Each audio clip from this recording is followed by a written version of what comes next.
Guys, मैं हूं Apurva and welcome back to my channel. So हम हैं इस्तांबुल एयरपोर्ट पर।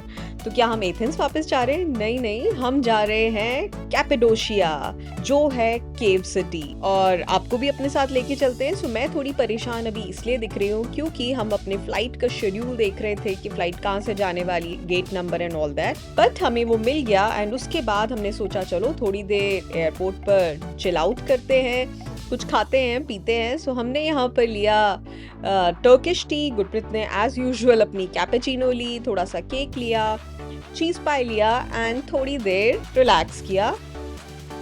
फिर हम निकल गए हमारी फ्लाइट को बोर्ड करने के लिए। ये है इस्तांबुल का डोमेस्टिक एयरपोर्ट। सो चलिए फ्लाइट पर चलते हैं एंड हियर वी आर। हमने फ्लाइट बोर्ड कर ली और अब हम निकल गए कैपेडोशिया की तरफ।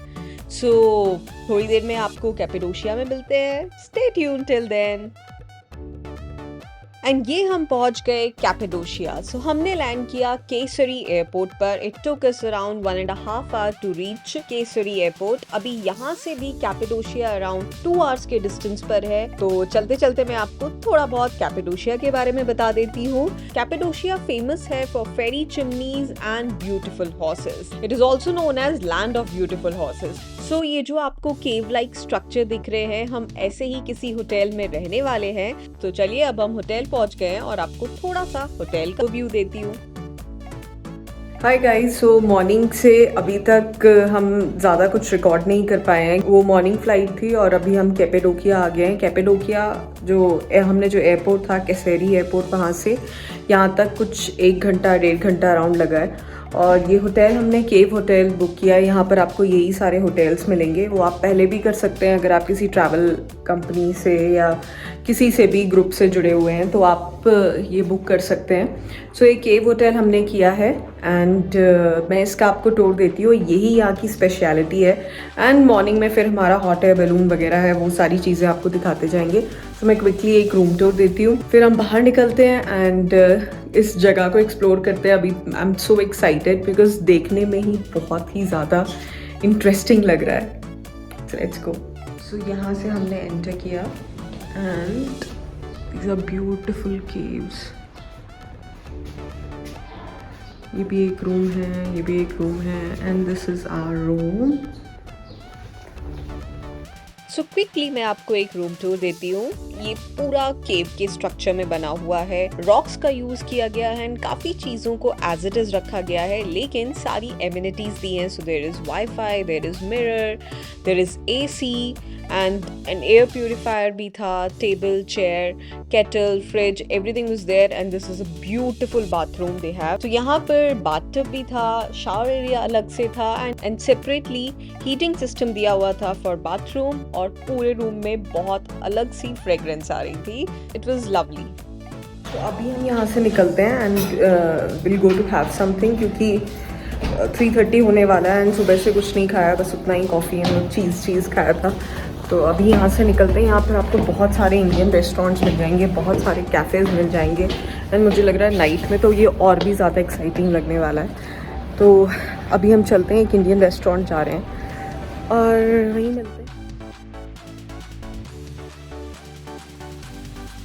सो हम निकल गए होटल से रेस्टोरेंट की तरफ। तो रेस्टोरेंट थोड़ा सा दूर था हमारे होटल से, बट कोई बात नहीं, इसी बहाने हम स्ट्रीट्स को थोड़ा एक्सप्लोर कर लेंगे। तो यहाँ पर फेमस टर्किश आइटम्स जो होते हैं वो आपको मिलेंगे। अगर आप लेना चाहते हैं तो ले सकते हैं, जैसे Turkish rugs, carpets, lamps and hot air balloon के आपने जो छोटे छोटे सोवेनियर देखे हैं वो भी यहाँ पर मिल रहे हैं। तो हमारे पास आज का दिन फ्री था। हम आफ्टरनून में आ गए थे, उसके बाद इवनिंग रात तक हमारे पास कोई काम नहीं था, क्योंकि कल से हमारी अलग एक्टिविटीज शेड्यूल्ड हैं। तो हमें वापस से स्ट्रीट घूमने का टाइम नहीं मिलेगा। तो हमने सोचा चलो इसी बहाने थोड़ा दिन में घूमते हैं एंड फिर उसके बाद आपको कैपेडोशिया का नाइट व्यू भी जरूर दिखाऊंगी। तो हम पहुंच गए नमस्ते इंडिया। यहाँ का खाना बहुत टेस्टी था, तो हमने इंडियन खाना खाया। इनफैक्ट पूरे टर्की में आपको इंडियन फूड बहुत टेस्टी मिलेगा। एंड गुरप्रीत का फेस देख के आपको लग रहा होगा कि he is bit tired and confused, क्योंकि बहुत ज़्यादा टाइट शेड्यूल हो जाता है जब आप ट्रैवल करते हैं। बट खाना खाया, थोड़ी देर रिलैक्स किया एंड उसके बाद हम आ गए एटीवी राइड के लिए। गुरप्रीत का बहुत टाइम से मन था कि उसको एटीवी राइड करनी है। सो चलिए यहाँ की पहली एक्टिविटी एंजॉय करते हैं and let's get ready for ATV ride. मैंने तो ड्राइव नहीं किया था क्योंकि आई एम नॉट इंटरेस्टेड, मेरे को ऐसी कोई फैंटेसी नहीं है। But Gurpreet was so excited, so हमने अपना अटायर एंड जो पूरा राइड गियर था वो पहन लिया एंड अब हम निकलने वाले हैं हमारी राइड के लिए। सो जो इंस्ट्रक्टर थे वो यहाँ पर थोड़ा एक्सप्लेन कर रहे थे कि आपको ब्रेक्स कैसे लगाने हैं, कैसे आपको ड्राइव करना है, क्योंकि जहाँ अभी हम ये राइड करने वाले थे सो वहाँ पर काफ़ी ऊपर नीचे है और बहुत ज़्यादा सैंडी था, like desert. But it was a fun thing. और आगे हमारे साथ यहाँ पर भी कुछ goof up हुआ जो आप देखते रहिए। मैं थोड़ी देर में आपको बताती हूँ कि हमारे साथ क्या हुआ।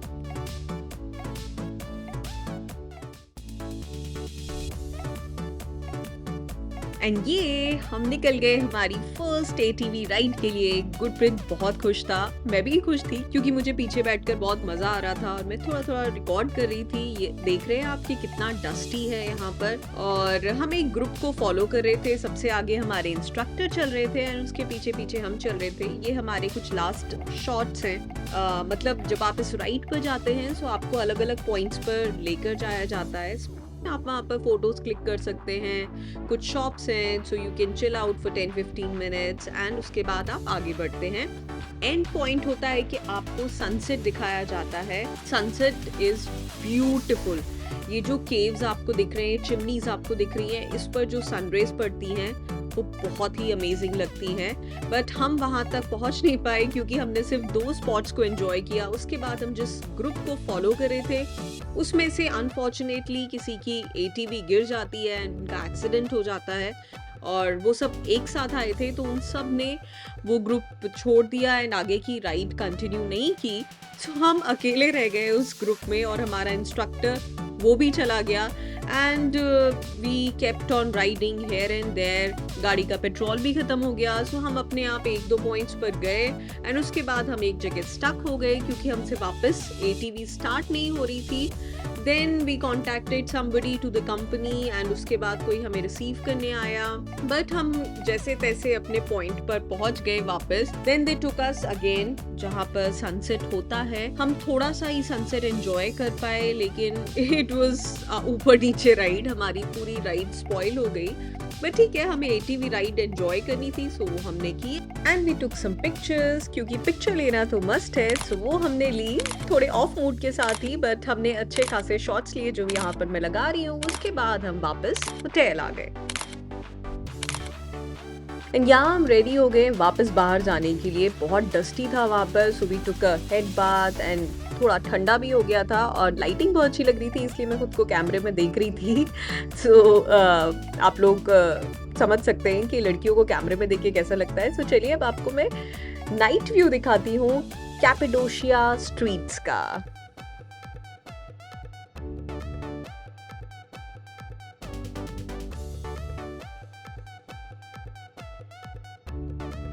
सो आफ्टरनून में तो मैंने सारी शॉप्स को बस बाहर से ही देखा था, विंडो शॉपिंग की थी और मैंने कुछ भी खरीदने के बारे में सोचा नहीं था क्योंकि हमारे पास टाइम थोड़ा कम था। लेकिन अब मेरे पास फ्री टाइम है और आई ऑलवेज परचेज समथिंग जब भी मैं किसी नई जगह जाती हूँ। सो अभी मैं उसी के लिए देख रही थी एंड गुरप्रीत को भी दिखा रही थी कि हम यहाँ से क्या ले सकते हैं जो स्पेशली टर्की से हो या कैपेडोशिया से हो। So we started exploring things. यहाँ पर ज्वेलरी भी अच्छी थी, जो मैंने अभी वासेस दिखाए थे वो बहुत अच्छे थे एंड डिफरेंट टाइप्स के सोवेनियर्स आपको यहाँ पर मिल जाएंगे। सो ये जो बलून्स आप देख रहे हैं ये यहाँ पर बहुत फेमस है, सो आप ये भी ले सकते हैं एंड उसके अलावा ड्रीम कैचर ये भी आपको मिलेंगे। So I bought that as well. कुछ टर्किश डेलिकेसीज यहाँ पर आपको मिल जाएंगी। सो यही सारी चीज़ें थी एंड हमने थोड़ी देर स्ट्रीट पर घूमा और उसके बाद अपना डिनर किया एंड हमारा दिन आज यहीं ख़त्म होता है। आपको कल फिर मिलते हैं और कल हम जाने वाले हैं एडवेंचर राइड पर। सो कल फिर मिलते हैं, तब तक के लिए बाय बाय।